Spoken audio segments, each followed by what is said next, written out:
Hello, everyone. Welcome to your newest episode of the Cosmic Matrix podcast with your host, myself, Laura Matsu, and my husband, Bernhard Gunther. And on this episode, we are going to be unveiling the truths versus lies in the twin flame concept. So we're going to talk a little bit about this twin flame documentary that a lot of people are talking about it, the red flags in it, the truths in it. We're going to talk about how this relates to limerence and the psychology of romantic love. And we're also going to discuss what is true divine union and where did this concept of the twin flame originate from? Like, what is the actual literature on this and what does it actually mean? And then in the second hour, for those who don't know, we always offer a second hour, which is for members of our Veil of Reality podcast membership. You can go to veilofreality.com/membership to gain access to the second hour. We're going to talk more about how the twin flame literature, I guess you could call it, relates to insecure attachment. What are the issues with this kind of channeled material? Because they use a lot of channeling in the documentary. What are some truths about this exercises they offer, and what are the distortions, especially this mirror exercise? And basically also talk about the traps of manifesting a partner and how this can relate to what is known as a love bite relationship. So we have a lot to dive into. And before we go into that, I just want to make a quick announcement. So Embodied Soul Awakening, our 14-week private online group coaching program in psychological and spiritual self-work, we are about 80% full for the next round, which starts from January 8th to April 15th. So for those who want to learn more about our group program, you can go to thetimeoftransition.com. So that's thetimeoftransition.com, and you can learn more about that. So let's go right into it. So basically, the reason why we wanted to talk about this is because not only is this just a really fascinating documentary for those who haven't seen it. There's both a Amazon Prime and a Netflix documentary about this couple. Basically, their name is Jeff and Shalia, and they have basically a twin flame coaching program called Twin Flame Universe. And in the documentary, it basically showcases, how they basically say that they're channels for God, how they can channel people's twin flame. It gets pretty dark, and at a point, they basically convince people to change their genders because they're actually divine masculine and divine feminine. And it's a lot of truth mixed with lies in it. And they also, a big part of it is they literally guarantee. Oh, yeah, that too. That they will find your twin flame. Yeah, they have a 100% guarantee. If you do their practices, they will find their twin flame for you. So there's a lot of people in their Facebook group. I've actually checked their Facebook group. It's still alive and well. It's still doing very well in spite of the documentary. It's kind of like the quote, like all publicity is good publicity. So even in spite of this documentary painting them in quite a negative light, it's attracted more attention to them. And so why is that? I think because, relationships can seem a little bit more difficult when you enter onto the path of awakening, that many people really long for relationships that are different from the ordinary relationships they maybe haven't been involved in or their parents or grandparents have been involved in. They basically want this true, deeper soul connection rather than superficial connection. So usually on this desire for a higher or more conscious relationship, people come across this concept like twin flame, which is also sometimes also referred to as divine union. And when people come across this concept, it can really seem like everything we've ever been looking for. It's this ideal relationship. It's this ideal romantic love. And it's based on this deep soul connection, this deep spiritual connection. But we really want to discuss, what are these concepts even based on? Are they just idealized romantizations? Are they based off of our wounded inner child looking for something to fill a hole in us? What's the truth in them? What's the lies?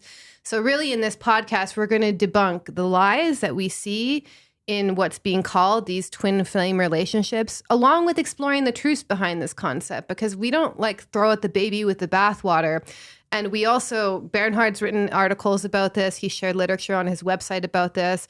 And we're just going to share a little bit of our thoughts about this recent Amazon Prime documentary about twin flame universe. So let's just talk a little bit about that to give people a primer. Very fascinating because it really blew up. A lot of people have been talking about it, obviously in social media, especially in spiritual communities, New Age communities, even Truth Movement, all of that.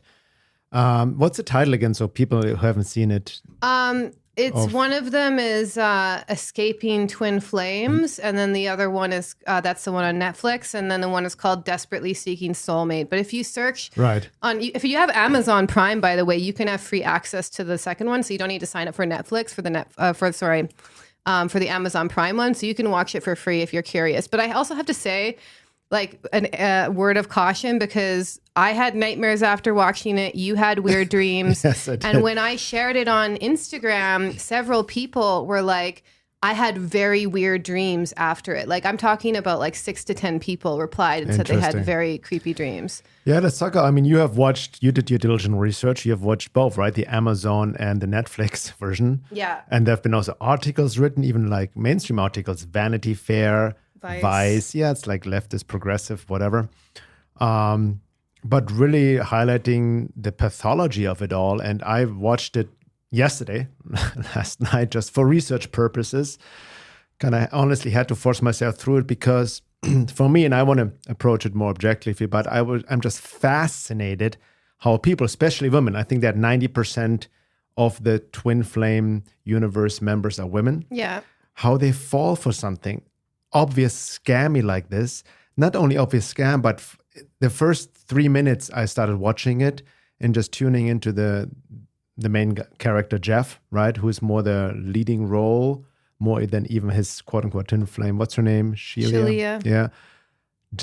Right away, my tummy was turning around. My solar plexus was almost compressing. Like it felt icky just seeing his eyes, his expression, his demeanor, his energy. Like it just has written, from my perspective, just my opinion on a basic psychological level, had written sociopathic narcissist written all over, like without any doubt before they even got deeper into this whole documentary. So it's very interesting because they start out with the story of him and her, like before they started all of that. And he was always just trying to make basically money as fast as possible with the least effort. Even his ex-friends talked about it. So he's just looking for something he couldn't profit off, right? That's been always his foundation. Mm-hmm. And then he met her, and then they've somehow, I think she even introduced him to this really completely distorted, oversimplified New Age concept of twin flames. And they started their YouTube channel, right? And one thing is going for him, even his quote-unquote ex-girlfriend said that he has a lot of charisma. He's so charismatic, so people are drawn to him naturally, right? But if you look even at the characteristics of full-blown sociopaths, even psychopaths, is their charisma. Yeah. How they're drawn in. They have this overinflated sense of self. They have this self-confidence, self-esteem, which seems to be so profound and very alluring, and especially to women, that he can get actually really far in this society where pathologies have become normalized. But I just want to say this at the beginning. For me, it's so obvious, not even beyond what they were saying, which also we go into many, many red flags and what the teachings they had and how they abused the students really and manipulated them. But, if you have already some level connection to self, to essence, to your true self, on some level, or some basic understanding of psychology, even just the very basic, you would see the red flags right away. But it's fascinating how many people fell for it. Yeah. Yeah, and I think the main thing is that I personally think that they believe what they're telling people. I think that they've really bought into the story. I don't think they're consciously aware that we're manipulating people. I think they fully buy into this myth that they've created. And I think the drive is that people, this drive for what they're offering, which is basically the ideal romantic relationship, is so strong that people will do anything for it. Like that's how addictive it is. And And yeah, there's many things, but let's talk about some of the, I want to just quote some of the things that they say about twin flames. Go ahead. So this is from their website, and they say twin flames are the absolute pinnacle of romantic relationships. They are the most exquisite, profound, and loving partnership anyone can experience with another person because twin flames are created to be eternal companions. They are one soul expressing itself in two bodies. As such, twin flames are so deeply connected that they actually share the same one consciousness. Twin flames are divinely created and share the same consciousness and soul DNA. This means your twin flame is literally you. They are designed so specifically, and no other type of relationship could replace this connection. You two are so perfect for each other. There is no need for compromises. Yes, you read that correctly. No compromising at all ever. So Wow. Okay. This is the promise that they offer, is like, and I think we're going to go into the psychology of romantic love and how this links into it, because this is a very alluring promise to people who maybe haven't experienced any love, especially in their childhood, are longing for something higher, longing for a deeper meaning. I also want to say that this mythology of like putting romantic love at the pinnacle of everything is culturally supported, meaning all of the movies that we watch always have a love story woven into it where romantic love is the ideal. So this is like almost like a cultural myth that we're dealing with as well. Yeah. Just to add to comment on what you just shared from the website, basically, so, I mean, so many red flags, extremely distorted, oversimplified ideas, and some of it also nonsense. We look deeper into like the esoteric significance of what it's called, the quote unquote New Age concept of twin flames later on, because truth mixed with lies. But here it's already such a setup, because basically they say, oh, this twin flame, because of the one consciousness of duality, it got divided into two, right?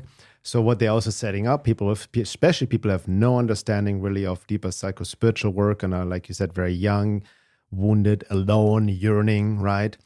They basically implant already that without your twin flame, you won't ever be whole. Yes, exactly. This is a huge, huge trap right and there. then it also justifies like the intensity of the obsession that they say is normal for a twin flame relationship because they're a part of your soul. So then it makes sense to be intensely obsessed with people.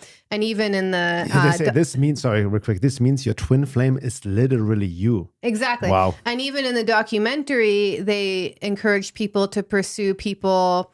I mean, it's very dark. You didn't watch the Netflix one, but the Netflix one, they encourage this young girl to get with a guy who's basically a criminal and has a major personality disorder and has no job, and she's just this young innocent girl. They convince people to enter into relationships with people who are abusive, who are already married and in relationships. That's very common in twin flame literature, is like, what do I do when my twin flame is already married and have kids and whatnot? So it sets people up for this to basically justify this intense obsession that they have. Yeah, they literally, just to context for people who haven't watched it, they literally tell whoever goes to these practices we talk about, they will literally tell them who their twin flame is. A person, most often, is actually an ex they need to get back to. Yes. And Jeff, he is like, I know best. I'm Christ incarnated. He claims that later on. This is your twin flame. This is the way it is because I know. Just pursue him, right? And the reason they always mention sometimes why the other person doesn't want to unite, because of this extremely pathological idea of this twin flame dynamics of a chaser and a, what is it called? And a runner, yeah. And a runner, right? Yeah, we'll talk about that in the second hour. I'm going to unpack that. Yeah. It definitely has to do with attachment. So this is also related to this concept of limerence. So limerence is basically a state of profound romantic infatuation, deep obsession, deep longing. It's basically a cross between addiction and OCD. So if you notice that, like, especially when I know, I mean, I also can relate to all of this. So if you're someone who's like upset that we're like debunking some of the lies in twin flame literature, I'm sorry. But I also want to say that when I was really desperate for a relationship, especially early on in my journey, I was Googling twin flames and I came across their videos, and they didn't already back then. Yeah, already back then. And they didn't really like grab me. So I didn't really look into them too much. It seemed just a little bit, I just didn't, quote unquote, resonate with me. But I want to say that in the beginning of a relationship, what I've noticed, I have Venus in Scorpio, so I will get very intensely into people, even in the past when they're wrong for me. And so I know this state of limerence so well. I felt it so deeply. And what I've realized is that state of limerence also has to do with my own wounded inner child finally feeling like the projection that I've projected onto the person, or the idea that I have of the person, this will fulfill all of the childhood needs. This person will see me in the way that my parents wouldn't. This person will love me deeper than anyone will ever love me. So this state of limerence is like a drug, basically. And it usually lasts for like 3 months to maximum, I would say, a year. That would be on the longer end of the scale. It doesn't last very long. And it's literally like you're under a drug. It's like this romantic love phase. And so I would caution people to be very wary in that phase, because that when you're under the influence of drugs, you can make decisions that are not in your best interest, and you can actually override a lot of red flags and gut feelings that you're getting about the person that they may be wrong for you. So this state of limerence is actually something to be very cautious about in the early stages of relationships. And I think that's what they're kind of pointing at. Not only early stages, even before relationship. And that's what this quote unquote twin flame couple manipulated or used, to get more people involved into their program and all of that. And it's really fascinating because, again, for one who hasn't watched the documentary, they literally set them up with what they say is their twin flame, and then go pursue them. Even they say, no, go pursue them, to the point that there have been many literally restraining orders of ex-partners to their mostly female ex-girlfriends who are part of this twin flame community, because they have become obsessed. They've been told, oh, this is your twin flame, you need to pursue it. And they, through this obsessive compulsory behavior and literally mind-programmed, mind-controlled, there's NLP programming involved in that as well. I've seen this guy, Jeff, literally using NLP during his sessions to hypnotize his students, to make them pursue people who literally said, back off, I don't want to have anything to do with you, to the point they had to go to the police to get restraining orders. Yeah. And then they tried to override the restraining orders, that some of the women literally got arrested. Yeah, that was in the Netflix documentary that you didn't see. So a woman basically ended up in prison because she showed up at the same place that her twin flame was at. And then even after she got out of prison, they made her do the mirror exercise. She said she was doing the mirror exercise in prison, which we'll talk about in a moment. Wow. And So basically this limerence, what you mentioned, is also from a Jungian perspective, the golden shadow, positive shadow protection on complete overdrive, right? To not see the person as he or she is at all, but overlaid with this projection of who they're supposed to be. Oh, this is my twin flame, right? Yeah. And this has been then augmented or even more installed by these two twin flame teachers, especially the Jeff guy. Yeah. So I'm going to give some quotes from one of my favorite books about this topic. Mm-hmm. It's Robert Johnson's book, We, which is called The Psychology of Romantic Love. And if you're someone who tends to fall in this state of limerence, and you fall really hard for people who are not right for you, and it just burns out at some point, or you hit a wall, or you hit reality at some point, please read this book. And this book really helped me. So, and here's a quote from his book. We have learned that romantic love draws on a huge power system in the unconscious, an energy so great that we can only speak of it in the language of religion and mysticism. We adore, we worship our beloved when we are in love. We are completed. We are in heaven. We die. Here is revealed the quest for Godhead, fire from heaven, spiritual enlightenment, meaning, consciousness of self. In the West, as in no other culture in history, this huge force is routed not into our religion or our mystical life, but into our human loves. Romantic love has become the channel through which this awesome force flows into daily human life. So that's a really important point and he's going to go into it deeper and he has an amazing quote that summarizes, but I just want to point that out, that romantic love has become the channel through which this awesome force flows into daily human life. Now we are asking, what are we to do with this awesome force? How can we channel it correctly so that it will enrich our lives in the realms of spirit and relationship rather than sabotage them? And then he refers to a dream that he analyzed earlier in the book. And he says, this dream answers us in clear and vivid language. And he says, in quote, put the divine part of yourself back into the cathedral where it belongs and live the human part of yourself where it belongs in ordinariness and simplicity. We must take our soul out of romantic love and return it to the inner place, the inner cathedral. So if you don't know what that means, he continues later on and he says, it is difficult for us to imagine what it means to return a part of our lives to the cathedral. It does not necessarily mean to become involved with an external collective religion.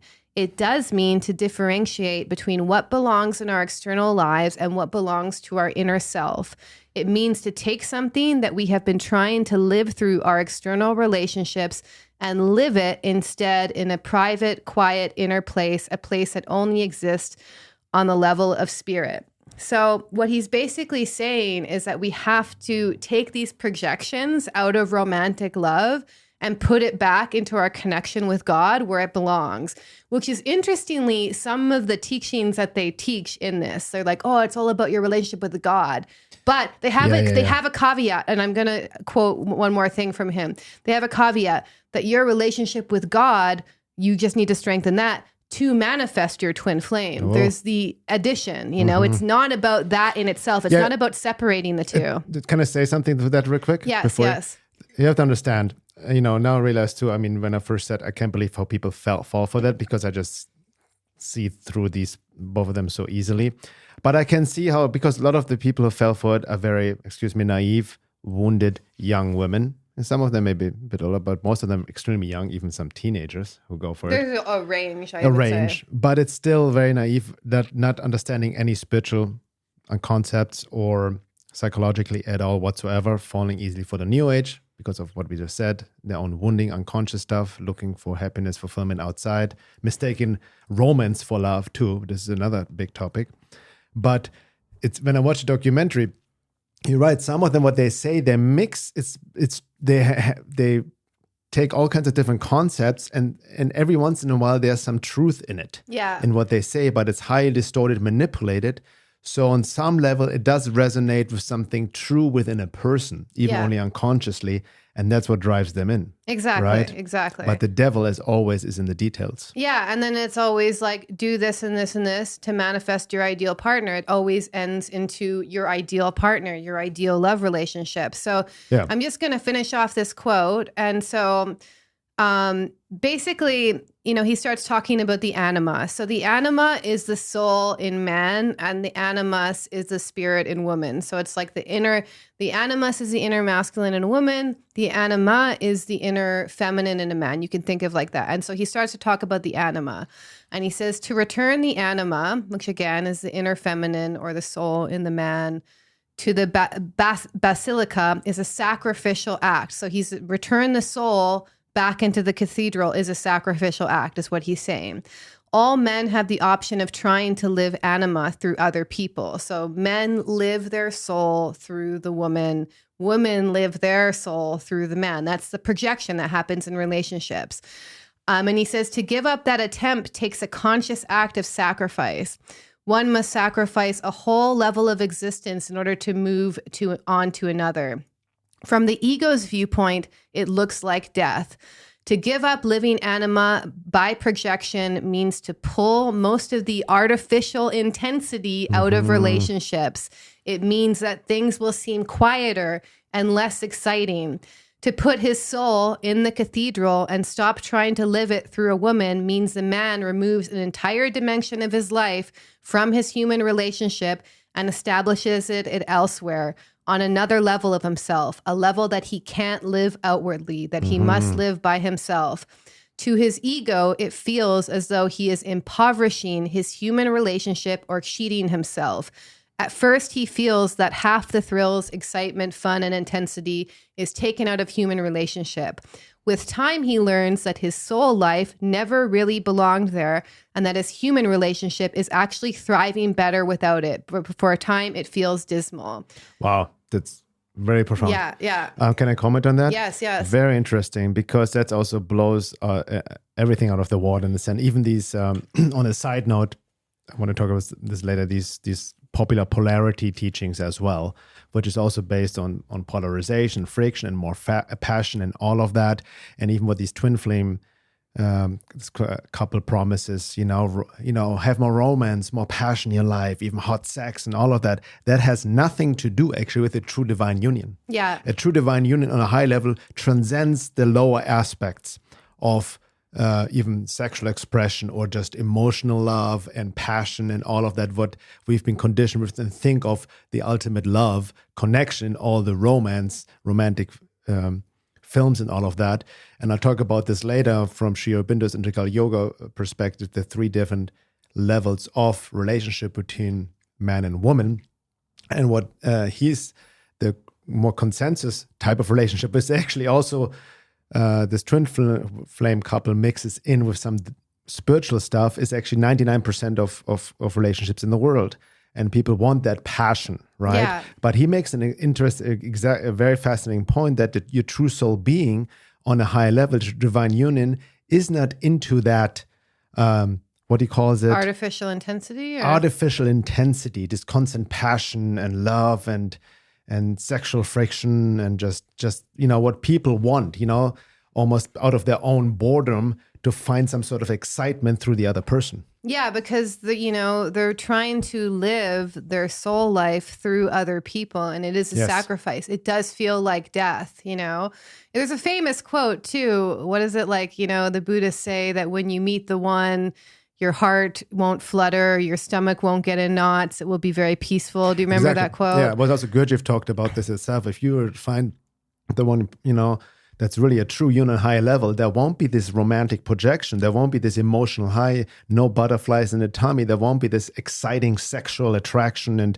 hot sex and all of it. No, all of that is still an aspect of the lower nature, and that's fine, of the animal nature in man. And that's where it's it for most people based on the evolution of consciousness. But this higher union is a complete, almost, as Muraviev talked, I will talk about this later in terms of the polar couple of the esoteric traditions, it is quote unquote objective love. It is courtly love, not carnal love. Yeah. So let's go into that. So where is the concept coming from? What's true divine union? Where did this concept twin flame originate from? So you want to share about that? Yeah. So let me just go up here so I find it. So basically, on a side note, we have also gone deep into this topic in way more. We have a 3-hour masterclass on this topic on evolutionary relationships, where we talk about these topics we share here in way more depth and more to it. But yeah, again, truth is mixed with lies. So there's such thing as a quote unquote divine union of the quote unquote perfect match, what the New Agers call twin flame. But it's, again, in the New Age, highly distorted, highly oversimplified, mostly based on highly corrupted, questionable channeled material, which we'll talk about later on as well. But, if you look into the ancient esoteric traditions, spiritual traditions, what do they say about the relationship between man and woman? Well, there's a concept of what is called the fifth way of the polar couple in the esoteric Christian tradition. And polar couple, in this context, again, to be clear, has nothing to do whatsoever with this new neo-polarity teachings between almost like a traditional man and what the woman is supposed to be and the man is supposed to be, which is mostly, from the way I understand it, see it almost first level anima-animus projection relationship. But no, the fifth way of the polar couple in the esoteric traditions is based on Borev Moravia's work in Gnosis. And people who don't understand the fifth way, just let me share with you the other 4 ways. So people have a context for that. It also ties into Gurdjieff's 4th way. different approaches to spiritual work, inner work. So the first way is the way of the fakir. It's the physical mastery. The fakir works to obtain mastery of the attention or self-mastery through struggles with the physical body involving difficult physical exercises and posture. The second way, though, is the way of the monk. This is emotional mastery. The monk works to obtain the same mastery of the attention, self-mastery, through struggle with the affections in the domain, as we say, the heart, which has been emphasized in the West and come to be known as the way of faith, and particularly in Catholicism, the way of the heart. And the third way is the way of the yogi, it's mind mastery. The yogi works to obtain the same mastery of the attention as before, self-mastery through struggle with controlling mental habits and capabilities. So these are the first three ways. And then Gurdjieff brought in the fourth way, which basically combines all the other three ways in one practice done in everyday life without needing to retreat life, not needing to live in the monastery or ashram, right? And the fifth way we talk about of the polar couple is the way of doing esoteric work together as a couple, right? A perfect union of two people who have established courtly love and not driven by carnal love of the lower self anymore. You need to probably tell people what courtly love versus carnal love is so they know. Yeah, courtly love meaning like it's a higher psychic love, a spiritual love, a true union of souls. And it's not based on the lower nature. It's not based on sexual attraction. It's not based on getting your emotional needs met. There's some higher union that transcends all the vital love, as Sri Aurobindo would say, we mistake nowadays for love, which is based on a conditional love. So what's vital love? Can you just define that? Again, vital love of the lower life force, right? I need a partner to engage sexually with to get my sexual needs met. I need somebody to like get my intense sexual and emotional attraction. Yeah, and I need my emotional needs met by somebody else. Basically, what regular people, 99% look for in a partnership. And there's nothing wrong with it, by the way, right? There are different levels. Yeah. Based on level of being. But courtly love is the higher true soul union based on what you just shared from the quote. Yeah. That is having both people having found the cathedral within. Yeah. Right? And not looking for that in the other person anymore. Yeah. So you're not, the main thing is you're actually, this is a difference, is that you're not looking for the person outside of you to complete you. And you also realize that romantic love is a projection of your desire for your relationship with God.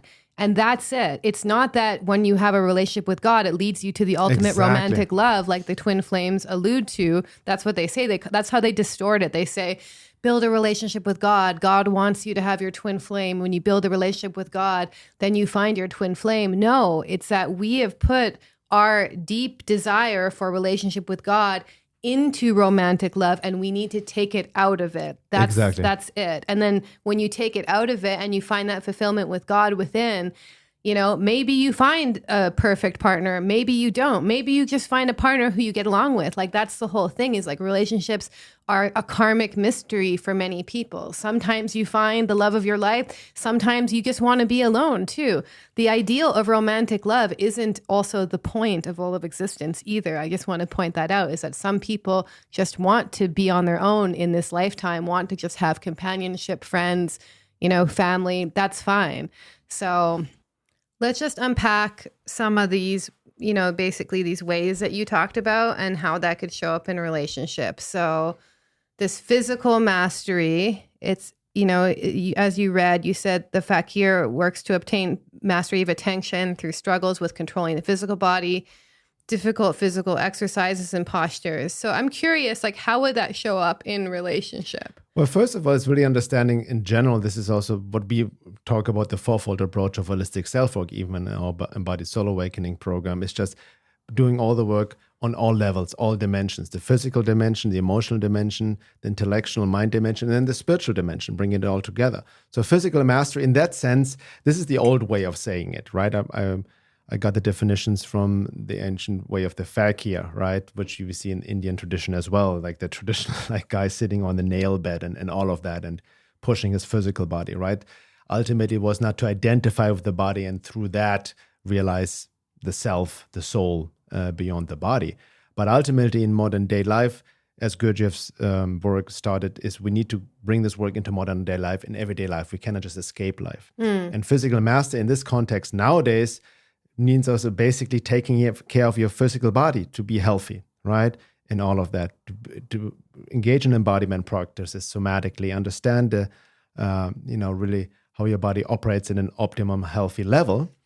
And then within a relationship, obviously you can then engage in these practices together as well. Or you can just do them. So it could be like a embodiment practice, basically the soul being in the body, not being disassociated, along with like being able to take care of the basics of your everyday life, your health, basically. Your health, and also I would even extend it to taking self-responsibility in everyday life, having your livelihood, being grounded in this physical reality. Oh, that's actually a good point, because a lot of these people who got wrapped up in this twin flame thing, they literally were going into debt. They were convincing them to take out credit cards to buy the twin flame courses. So that's also a red flag. Like if you have to go into extreme debt in order to like invest in this and like relationships, you need to not worry about that. You need to worry about your physical life first, right? Yes. Because then you could also get into relationships as a form of survival. Like if you get into a relationship and your physical livelihood isn't taken care of and you get with someone who is better off than you financially, at least,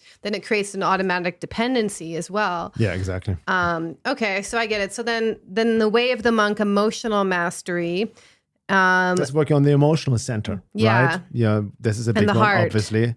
Emotional center. This is also basic psychological somatic work. All your emotions you may suppressed, you have not acknowledged, pushed in the shadow, unconscious guilt, shame, sadness, anger needs to be processed, transmuted.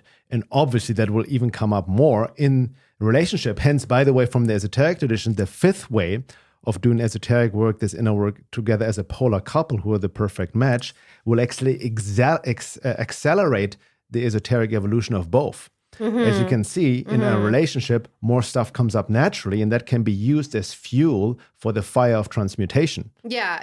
Because more stuff gets triggered, right? So I think it's also related to, number one, emotional intelligence, which is being able to first tell what you're feeling, tell what others are feeling as well, know how to take care of those feelings and not act out your triggers on the other person, not act out your projections on the other person. And also have an open heart. Like I can't tell you how many people are like, they say they're looking for love. And yet if you were to place the love interest in front of them, they would get terrified. They would shut down. So this indicates that their heart is actually not open to the relationship they say that they want.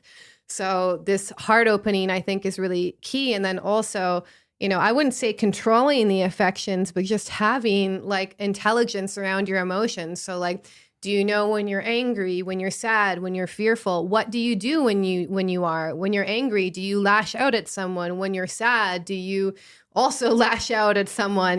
We tend to project our emotions, especially onto the people that we care about the most. And that's also not helpful for us, So it's also about understanding, like having the emotional intelligence and the somatic intelligence to know what you're feeling. And then also having the self-awareness to know the correct course of action for those feelings. And I would also say it extends from yourself into the other person. So once you have the emotional intelligence to be able to tell how you're feeling, to know the correct kind of channel for those feelings, also having the emotional intelligence and empathy to understand another person's feelings as well. Yeah. And that's an emotional mastery. And I also have to say this emotional mastery is something that is very lacking in the world. All you need to is go on social media, especially Twitter, and you're going to see. No, I was going to say about this, this ancient way of the monk symbolizes emotional mastery. Also ties into obviously developing emotional intelligence and maturity because, like you just alluded to, most people in the world are children in adult suits. Yeah. Right? Emotionally very immature, very identified, very reactive, lash out, or the opposite, disassociated, numbed, frozen, taking all kinds of antidepressants, pills, pharmaceuticals, disconnected from their emotions completely, afraid of feeling certain emotions, right? Which we need to allow ourselves to feel as well, or also very immaturely blaming others for the way you feel. Yeah. So that also is emotional mastery, to take full responsibility for your own feelings. Yes. Okay. And then the mind mastery is about controlling mental habits and capabilities. So how could that show up in a relationship? So first of all, the practice itself is basically, from the yogic perspective, obviously meditation, not to identify with thoughts. Yeah. Right?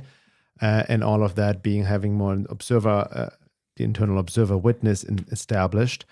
And again, all this work can be done within a relationship because all this stuff is being more triggered. It comes more up more. So it's absolutely of being more mindful in the end of the day, right? Yeah. Does that make sense? And also, I think the main thing with meditation is that you don't become identified with the objects of your mind, is that most people's minds are total chaos. They have a constant inner narrative, maybe several conversations going on at once. And to realize that isn't who you truly are, actually. Your soul, your true essence is actually beyond all of that chatter. And the more that we identify also with the stories of our mind and the narratives we make up, the more we're also ripe for projections, for delusions, for illusions. The stories in our minds can trick us into believing things that are not true about ourselves and other people. So just to put it in the context now, the fifth way of doing this esoteric work as a polar couple, right, together, it's very important to understand, and one of the prerequisites, that both partners have already gone through what is called in the esoteric tradition in Gnosis by Moraviev, a moral bankruptcy, which means a disillusionment and death of the personality already. And also each person has already done this work to an extended amount of time, even this lifetime over lifetimes, doesn't matter, but have already engaged in the fourth way, all these other ways in their own way, already has a certain amount of physical mastery, emotional mastery, mind mastery, all of that in their own way already established, which means both have already established the real I, a connection to the true self essence, the presence within, and processed along the path as individuals and are already somewhat individuated. This is the key difference between like most of this new age twin flame stuff you see out where people are completely driven by their mechanical wounded ego personality. That goes against the literature about the runner and the chaser, which we're going to get into in part 2, where it basically says the chaser is the more spiritually evolved one, and usually the runner is like not engaged in any self-work. So that debunks that theory, basically. Yeah. And like I mentioned, then another more prerequisites, and this is taken from Gnosis by Boris Moraviev, based on esoteric Christianity, about the polar couple and doing the work together as the true divine union between man and woman. Control and mastery over the mechanical impulses, especially, again, it goes back here, to the emotional and sexual center, and not mistaking sexual, purely physical attraction impulse or emotional infatuation for love. So a lot of that, again, goes back to this idea, even these twin flame people promise this heightened romantic love, but romance is not love. Romance is very emotional love. It's very sexual infused love and all of that. Right? It's this what it's called in esotericism. It's carnal love, but we need to bring up to a higher level towards courtly love. And in order to do that, you must have the mastery, again, over your mechanical impulses of the emotional and sexual center. Most often there's wounding, there's trauma around it as well, or shadow work to be done. Yeah. And just to be mindful, this emotional infatuation, like we went through it in the beginning of our relationship. I think it's normal to go through it, but to just have your own values and your own even spiritual practice and connection in place, that you don't put everything into this romantic love. Like people invest everything into this feeling of romantic love, meaning if they have this feeling, that means they need to be in a relationship with someone. Yeah, that's why most people also break up, because they mistake the romantic phase, which is a normal phase at the beginning, for true love. Exactly. Yeah. Yeah. And then also when the romantic phase burns out or calms down, then there can be the potential, if you have insecure attachment, to be like, oh, the passion's gone. How can we reignite the passion? Or they go looking for someone else. And I know that from personal experience, by the way. Yes. And then a few more, like it is written in the scripture, moving from carnal love, as I just mentioned, which is based on the lower centers and preferences of the conditioned ego personality, to courtly love, which is as Sri Aurobindo also called it, psychic spiritual love, based on true soul union, on the higher centers and connected from essence to essence, real I to real I. But before you can connect to another person, that you must have it integrated within yourself already. Yeah. And ultimately, there must be integrally polar, which again has nothing to do with this polarity teachings of nowadays, meaning they're looking into the same direction, metaphorically speaking, and giving the same intention in life towards awakening, truly, and give each other precisely what each need. And they are not what as it's written in Gnosis, what they need each other is not related at all to the desires of the personality with what it's lacking and trying to get it from the other person. Now, in terms even of lessons of what comes up in order to help them both evolve as an esoteric couple, according to the fifth way, to this higher union and towards union with the divine ultimately. Yeah.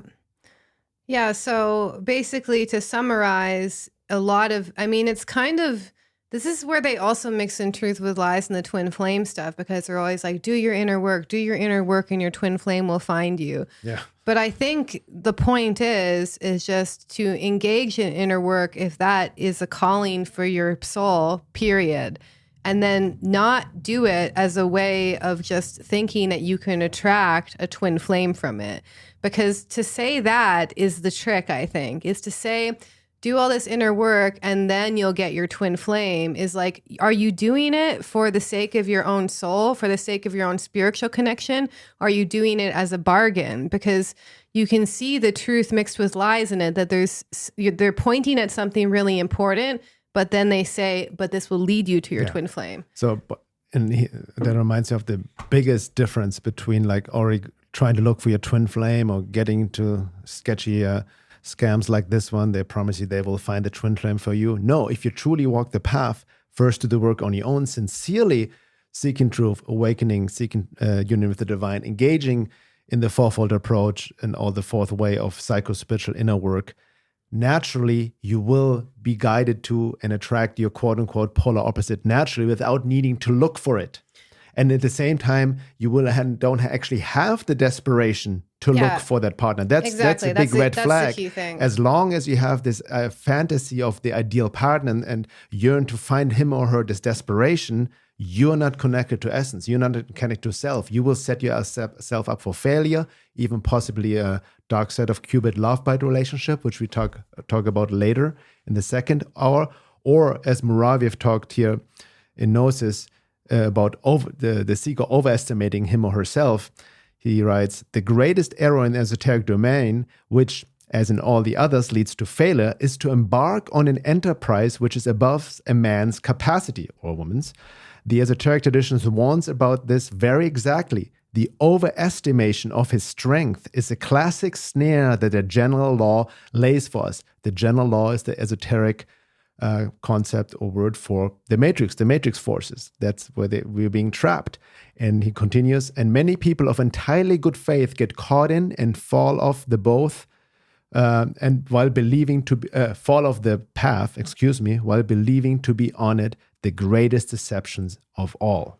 Yeah, and I also want to just add, because I was very much in this phase of, I would argue, love addiction, like constantly having to have an object that I was obsessed with, whether they were available or not or whatever. It was an addiction. And the relationship with God, like as Robert Johnson says, putting the soul back in the cathedral and out of romantic love, is once you develop that relationship, you'll realize that that's what you were looking for in all of the romantic love relationships that you were seeking. You were looking for that relationship with God, and that will be it. Like I remember at this one moment, I've had this realization again and again. I had to have it a few times. Sometimes it doesn't land on the first time. But on the first time I realized it, I was like in a 10-day meditation retreat. And on the 7th day, I had this experience of like divine grace, total peace. And I was like, oh my God, this is what I've been looking for in all of my relationships. And I don't actually need a relationship with another person in order to get it. And I had this huge light bulb go off. And so that's the realization in itself. It's not develop a relationship with God and you will get a twin flame. It's that the relationship with God is what you're looking for when you're looking for a relationship with a twin flame. And that's the kind of the caveat. Yeah. So, we're going to go into the second hour. So we're going to talk about in the second hour how this twin flame stuff, runner-chaser dynamic, how that relates to attachment, these issues with channeled material. We're going to talk about this mirror exercise I offer, which I found a little bit interesting because, again, it's truth, myths with lies, traps of manifesting a partner, how it relates to love bite relationships. And we're also going to talk about what Sri Aurobindo says about this topic. Excellent. And if you're not a member yet and want access to the second hour, go to my website, veilofreality.com. look at the membership or go to veilofreality.com/membership, and you'll have access. Then we have over 115 or so episodes with a lot of content. You can also go back to older episodes. They are timeless, a lot to learn and dive into. That being said, we'll be right back. Thank you.